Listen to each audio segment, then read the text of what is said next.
Puan hadirin sekalian, sesi konferensi dimulakan dengan pembentangan kumpulan coaching and mentoring yang ketiga yang bertajuk Program Webinar ICT Balancing Digital Workplace yang akan disampaikan oleh kumpulan Technocrats. Majlis dengan segala hormatnya mempersilakan.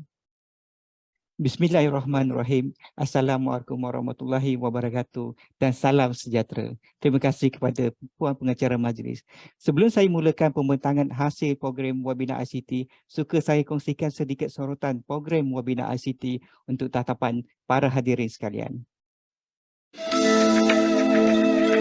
Pautan kehadiran akan dipaparkan di ruangan chat sesi Consultant untuk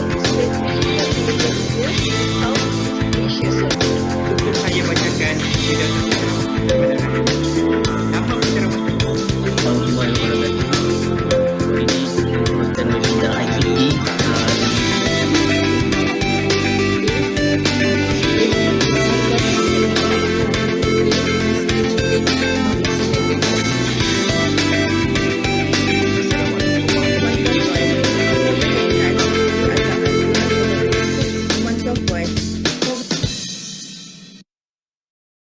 Terima kasih diucapkan kepada para hadirin yang masih di talian. Untuk permulaan, saya Ahmad Sobri bin Abdul Aris sebagai pengurus program ini yang bertanggungjawab untuk membentangkan hasil program webinar. Dan saya akan memperkenalkan ahli-ahli jawatan kuasa saya sepanjang program ini dilaksanakan.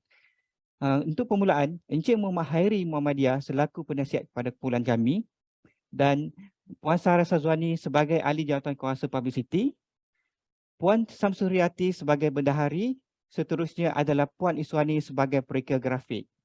Encik Zahri yang bertanggungjawab dalam kerja-kerja multimedia dan audiovisual, Puan Aisyah yang memainkan peranan sebagai webmaster, Encik Kamaruddin berperanan sebagai pegawai perhubungan. Akhir sekali adalah setiausaha program ini, Puan Afsah yang tak dapat bersama kita pada hari ini.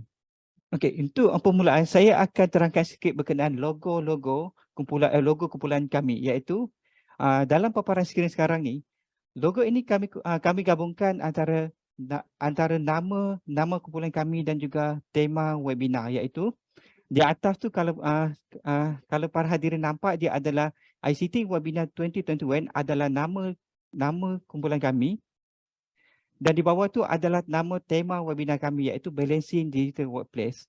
So seterusnya saya akan terangkan sebuah sedikit berkenaan dengan program yang kami jalankan, iaitu extract dia sedikit, iaitu program ICT ini dijalankan menerusi program coaching and mentoring, memfokuskan kepada skim F terjun maklumat UiTM yang bertujuan untuk meningkatkan kesedaran kendiri, bakat, potensi serta memantapkan kemahiran warga dalam bidang teknologi maklumat. Dan program ini mensasarkan adalah untuk warga UiTM seluruh Malaysia. Untuk maklumat semua, program webinar ini bertemakan Balancing Digital Workplace yang mana mengenakan tiga subtema, iaitu pembangunan kendiri ICT, iaitu ICT Personal Development, kesedaran produk ICT dan gaya hidup ICT. Berdasarkan ketiga-tiga tema ini, kami bawakan 7 series webinar yang telah berjaya dilaksanakan. Hasil soal studi dan analisa maklum balas peserta menunjukkan minat peserta kepada pengetahuan penggunaan teknologi maklumat adalah amat tinggi dan menggalakkan merantasi untuk semua lapisan umur. Di samping itu, topik dan tema yang dibawa juga memberi kesan positif kepada peserta. Apa yang saya boleh simpulkan? Program webinar ICT ini amat sesuai dan digalakkan diteruskan untuk akan datang kepada warga UiTM sendiri. Dan ini adalah ringkasan pengenalan terhadap program kami, iaitu program ini dilaksanakan pada April 2021 sehingga April 2022, di mana ia melibatkan semua staf PMP skim F seluruh UiTM. Dan berdasarkan seperti yang saya maklumkan sebelum ini, program ini bertemakan digital balancing, di mana ada 3 set tema, iaitu personal development, product awareness dan juga ICT lifestyle. Saya akan terangkan sedikit berkenaan objektif. Seperti biasa, setiap program yang kita jalankan, dia akan mempunyai objektif lah. So, program ini mempunyai 3 objektif, di mana objektif yang pertama adalah meningkatkan kesedaran kendiri di samping mencungkil bakat potensi untuk merealisasikan matlamat kehidupan sejagat. Itu adalah objektif yang pertama. Objektif yang kedua adalah memantapkan kemahiran terhadap penggunaan sesuatu perisian, which is adalah software dan ataupun produk khususnya yang berkaitan dengan teknologi maklumat itu sendiri. Dan objektif terakhir adalah memberi pendedahan kepada peserta penggunaan bahan elektronik, gadget, e-book ataupun e-wallet yang boleh menjana pendapatan sampingan jika dimanfaatkan dengan baik. Itu antara ketiga objektif yang kami bawakan sepanjang program ini. So slide seterusnya adalah kaedah-kaedah yang kami gunakan sepanjang program ini. Saya boleh kategorikan kepada 4 bahagian. Iaitu bahagian pertama adalah pelaksanaan projek itu, di mana kami menjalankan program ini melalui secara online menggunakan platform Zoom, dan promosi dia kami mempromosikan program ini melalui email dan juga platform sosial media. Dan penceramah tu sendiri kami adalah berdasarkan kajian kepakaran penceramah tu dan juga rujukan daripada webinar sebelum ini. Dan keberkesanan program ini terhadap peserta, keberkesanan program ini terhadap peserta melalui maklum balas dan kuis untuk peserta itu sendiri. Itu adalah kaedah-kaedah yang kami gunakan sepanjang program ini. So ini adalah analisis yang kami tentukan untuk setiap series yang kami jalankan, di mana analisis maklum balas yang kami jalankan adalah berkaitan dengan penyertaan webinar mengikut cawangan. Itu adalah pertama. Dan keduanya adalah kecenderungan tema pilihan peserta.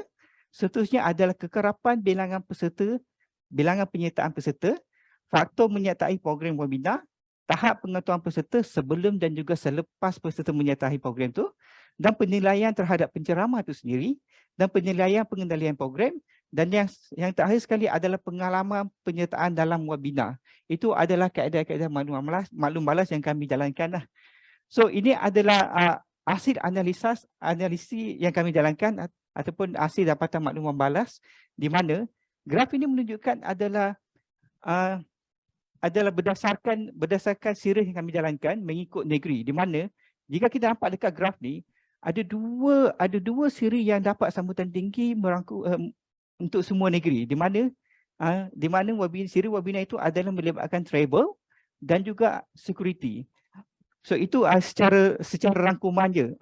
Kita boleh rumuskan dekat mana webinar yang dapat sambutan tinggi untuk setiap negeri. So kita boleh simpulkan memang dua topik ni dia mendapat sambutan yang cukup baik daripada peserta.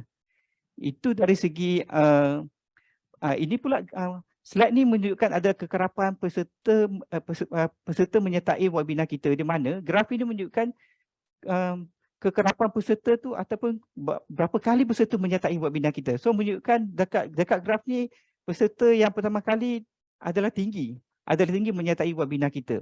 Itu secara rangkuman je lah.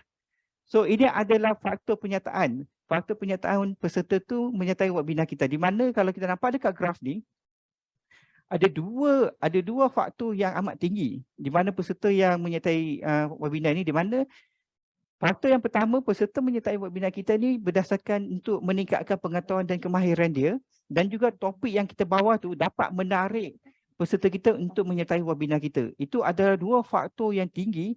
Kita nampak yang tinggi kenapa peserta tu hadir dalam webinar kita. Seterusnya adalah berdasarkan jadual webinar tu sendiri dan juga jam latihan yang disediakan untuk para peserta, terutamanya warga UiTM itu sendiri.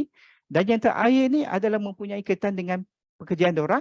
Dan last sekali adalah penceramah yang berpengalaman. Itu antara faktor-faktor yang menyebabkan peserta menyertai webinar kita sendiri. Slide ini adalah menunjukkan peratusan penceramah peratusan kepakaran penceramah berdasarkan perfeksi peserta sendiri. Di mana kalau kita nampak hampir 100% peserta mengatakan penceramah kita tu mempunyai kepakarannya terhadap topik yang dia bawa tu sebenarnya. Itu yang kita boleh rumuskan lah. So yang slide kedua ni adalah berdasarkan kepuasan peserta tu terhadap program yang kita laksanakan. Dan sama juga hasil dia, kita nampak dekat sini, peserta ataupun warga yang menyertai webinar kita cukup berpuas hati. Di mana hampir 100% yang peserta yang hadir webinar tu cukup berpuas hati lah. Itu secara gambaran keseluruhan program yang kita jalankan. Dan ini adalah berdasarkan tema yang kita bawa. Kita nampak trend peserta yang hadir dekat kita punya webinar ni cukup berminat dengan tema yang bertemakan lifestyle itu sendiri. So kalau kita nampak dekat graf ni, hampir 60% hampir 60% daripada peserta yang hadir dekat webinar kita ni cukup berminat dengan topik-topik yang kita bawakan berdasarkan tema lifestyle. Diikuti dengan tema personal development dan akhir sekali adalah tema ICT product awareness. Itu secara gambaran keseluruhan. So kita nampak peserta ni dia lebih ke arah mana. Kita tahu warga kita ni dia lebih minat ke arah mana. So berdasarkan graf ni kita tahu warga UiTM ni dia lebih minat kepada ICT lifestyle. Itu secara keseluruhan gambaran dia. So apa yang saya boleh rumuskan hasil dapatan analisa tersebut, penyertaan peserta dari kampus UiTM seluruh Malaysia menunjukkan promosi yang kita jalankan sepanjang program itu mencapai sasaran dia. Dan seterusnya warga ini lebih cenderung untuk mengikuti perkongsian berkaitan dengan tema lifestyle seperti yang saya maklumkan sebelum ini lah. Dan yang ketiga itu adalah peserta berminat mengikuti webinar anjuran Jabatan Infrastruktur dan budaya warga UiTM adalah sentiasa mencari peluang bagi menambahkan pengetahuan. Itu berdasarkan topik-topik yang kita bawa. And then webinar yang kita jalankan juga menyumbang kepada peningkatan pengetahuan dan cara hidup peserta yang hadir dan pemilihan penceramah pakar dan pengalaman bersesuaian dengan tajuk yang kita bawa. Itu berdasarkan persentage yang kita tunjukkan tadi dekat graf tu. So kita boleh simpulkan bahawa kepakaran yang kita bawa penceramah ni memang bersesuaian dengan tajuk yang kita bawa sebenarnya. So penganjuran sesi webinar oleh pasukan Rusiti adalah cemerlang dan akhir sekali rumusan yang saya boleh rumuskan pada analisa tersebut, peserta berpuas hati dengan webinar yang kita jalankan. Itu adalah rangkuman keseluruhannya. So ini adalah kesimpulan yang kami kesimpulan yang sepanjang webinar yang kami jalankan. So saya bahagikan kepada 4 bahagian di mana bahagian pertama tu dia adalah subtema utama. So kita tahu dekat sini kita ada 3 subtema utama di mana ICT personal development, ICT product awareness dan sekali itu ICT lifestyle. So amat sesuai ketiga subtema ni amat sesuai dan patut diteruskan bagi memberi manfaat kepada warga UiTM khususnya. Dan seterusnya adalah tema pilihan seperti yang saya maklumkan sebentar tadi. So kita tahu tema yang peserta minat kebanyakannya ke arah lifestyle. So berdasarkan graf yang dekat skrin yang terpapar di hadapan para hadirin. So kecenderungan minat peserta kepada tema ICT adalah tinggi, diikuti dengan personal development dan juga product awareness. Ketiga tu adalah kolaborasi dia. So dari segi berdasarkan program yang kita jalankan ni, dia dapat meningkatkan komunikasi dan hubungan sinergi bersama industri dan juga akademik. Dan akhir sekali dari segi pengetahuan, peratusan pengetahuan peserta sebelum dan selepas menyelesaikan program ini adalah tinggi, pengetahuan semakin meningkat dan sama. Itu adalah kesimpulan secara keseluruhan program yang kami jalankan. So slide seterusnya ni adalah cadangan-cadangan yang kami cadangkan selepas program yang kami laksanakan lah. So dari segi tarikh dan masa, sepanjang kami menjalankan program ini, kita perasan ada negeri-negeri yang cuti pada tarikh-tarikh kita laksanakan. Contohnya macam Kelantan, Johor, Kedah. So kami cadangkan tarikh-tarikh itu sebelum kita nak tentukan, kita kena ambil kira dekat kawasan-kawasan lain untuk memastikan peserta ataupun khususnya kepada warga UiTM dapat menghadiri program webinar itu sendiri. Dari segi masa pun, kebanyakannya feedback yang kami dapat daripada peserta ataupun daripada warga UiTM, sepanjang kami menjalankan program ni, kami menjalankan webinar ni hanya 1 jam. So kebanyakannya respon daripada peserta, peserta mengatakan bahawa 1 jam tu tidak mencukupi dan bagi mereka rasa benda tu diorang nak lebih daripada 1 jam lagi. Sebab bagi mereka topik yang kita bawa ni memang menarik perhatian mereka lah, menyebabkan mereka rasa macam teruja untuk menyertai webinar kita. Dan dari segi platform tu sendiri, pun saya rasa kita boleh perluaskan lagi. Sebelum ni kita banyak jalankan menggunakan platform Zoom. So saya rasa kita boleh perluaskan lagi menggunakan platform sosial media seperti YouTube, TikTok ataupun Facebook. Dan cadangan topik-topik yang berdasarkan tema yang kami bawa ni, saya rasa kita boleh teruskan webinar ini untuk warga UiTM itu sendiri. Dan akhir sekali dari segi penterjemah, ini yang kami perasan sebab kita tahu dekat UiTM kita ada warga OKU yang memerlukan penterjemah. Contohnya macam warga OKU yang kurang pendengaran. So kita boleh syorkan untuk webinar seterusnya itu kita boleh adakan satu penterjemah khusus untuk golongan-golongan OKU warga UiTM. Itu secara keseluruhan cadangan yang kami bawa untuk program webinar lah. So akhir sekali adalah penghargaan. So grup kami memberi penghargaan terhadap pengurusan tertinggi Jabatan Infrastruktur dan juga kepada mentor kami iaitu Encik Muhammad Hari Muhammadiyah dan para penceramah yang telah